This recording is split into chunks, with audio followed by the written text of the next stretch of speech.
Everyone, আমি চলে এসেছি মনীষ কিচেনে আরেকটা রেসিপি নিয়ে। আজকে আমি ঢ্যাঁড়সের রেসিপি করব। হ্যাঁ, ঢ্যাঁড়সগুলো না একটু বুড়ো বুড়ো মতো, তাই জন্য সবাই ভাজা টাজা খেয়ে নেব, মানে একটা অন্যরকম মশলা টশলা দিয়ে রেসিপি করে নেব। খুব ছোটো করবো না, খুব বড় করবো না, এরম সাইজের করে এরমভাবে সব কটা কেটে নেব। এটা একটু এইগুলো এরকম বড় বড়ই করব।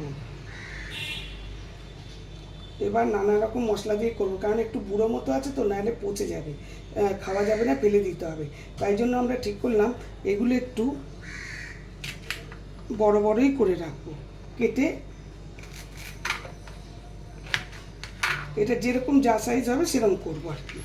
এই যে দেখো, এগুলো একটু বুড়ো বুড়ো মতো সুন্দর করে মশলা দিয়ে ভেজে করলে না অনেক মানে খেতে পারবো, নাহলে এগুলো খেতে পারবো না। তাই জন্য আমি আজকে রান্নাঘরে ঢুকে পড়েছি, আমিই করবো এটা। এইভাবে দেখতে থাকো কি করি।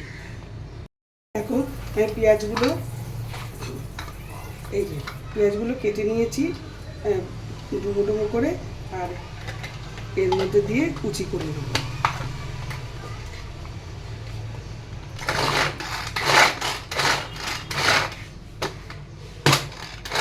পেঁয়াজ কুচি করে নিয়েছি আর ঢ্যাঁড়স সব কেটে রেখেছি। প্যানে তেল দিয়ে দিলাম, তেলটা গরম হোক। তেল গরম হয়ে গেছে, এবার আমি পেঁয়াজ দিয়ে দেবো।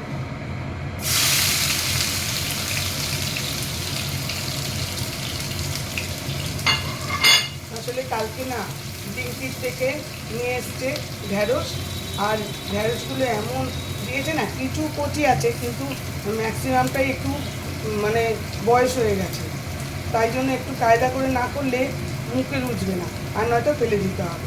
এমনিতেও খেতে গেলে ঠিক মতো না হলে ফেলে দিতেই হবে। তাই জন্য একটু একটা প্রসেসে করছি আমি। দেখো পেঁয়াজ তো ভাজা হয়ে গেছে, এইবার আমি ঢ্যাঁড়সগুলো দিয়ে দিচ্ছি। ঢ্যাঁড়সগুলো দিয়ে পেঁয়াজের সঙ্গে ভালো করে ভাজবো। আর কি করব বলো তো, ওই যে কালকে যে আলুর একটা করেছিলাম লুচি দিয়ে পরোটা দিয়ে খাওয়ার জন্য, সবার এত পছন্দ হয়েছে মশলাটা, সেই জন্য ওই মশলাটাও এর সঙ্গে দেব। এই যে তার জন্য রেডি করে রেখেছি। এই যে মৌরি, তারপরে হচ্ছে মৌরি, তারপরে হচ্ছে গোলমরিচ, ধনে, জিরে আর কাঁচা লঙ্কা। মাঝখানে আমি আটকেই যাচ্ছি। এইগুলো শুকনোভাবে জল না দিয়ে বাটবো। এবার 4 রকম মশলা, এই হলুদ দিয়ে দিলাম অল্প, হলুদ তো বেশি দিই না। এই গুঁড়ো লঙ্কাও দিয়ে দিলাম, জাস্ট ধনে দিলাম, আর কিচ্ছু দিই। আর সরি নুনটা দিতে হবে, নুন ছাড়া তো হবেই না। পরিমাণ মতো নুন দিয়ে দিলাম।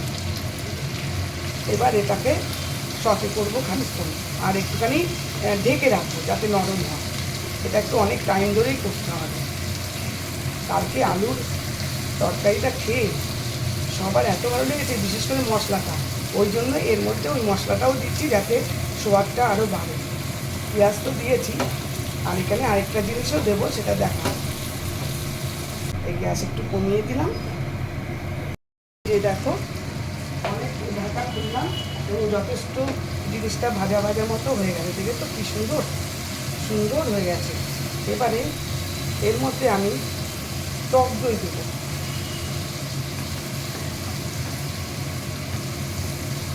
খুব সুন্দর হবে কিন্তু খেতে, তোমরা অবশ্যই করে খেয়ে। টক দই দেবো, এটা একটা প্রিপারেশন দিই।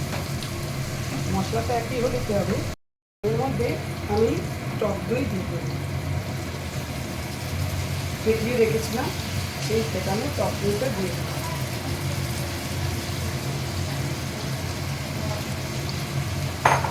ইয়ে কিন্তু সিমেই আছে,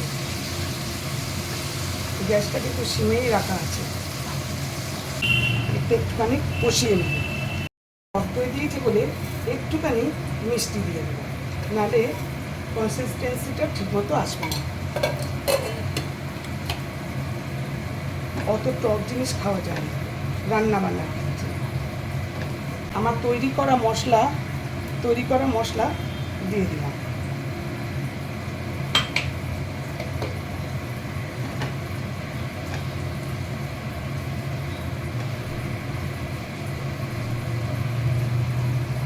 এবার কিন্তু আমি সামান্য জল দিয়ে ঢেকে নেব। ওই যে দই রাখার বাটিটা ধুয়ে জলটা দিয়ে দিলাম, পুরো ঢাকা দিয়ে দেবো। এখন আর আমি একদম নামাবো না, সেই অনেক পরে নামাবো।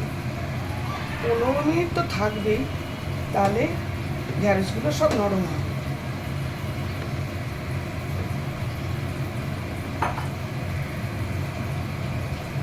এই ঢাকা দিয়ে দিলাম, একদম সিমে করে দিয়েছি, হতে থাক।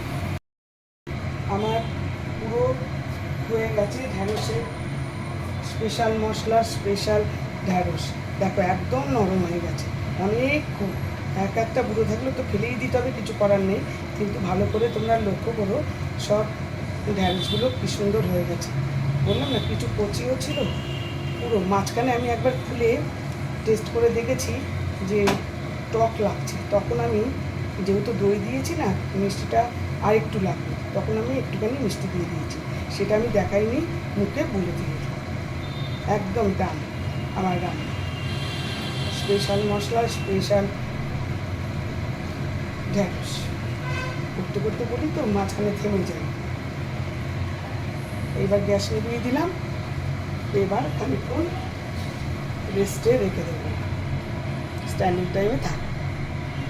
বন্ধুরা দেখো, আমার ঢ্যাঁড়সের স্পেশাল মশলার ঢ্যাঁড়স কারি একদম ডান।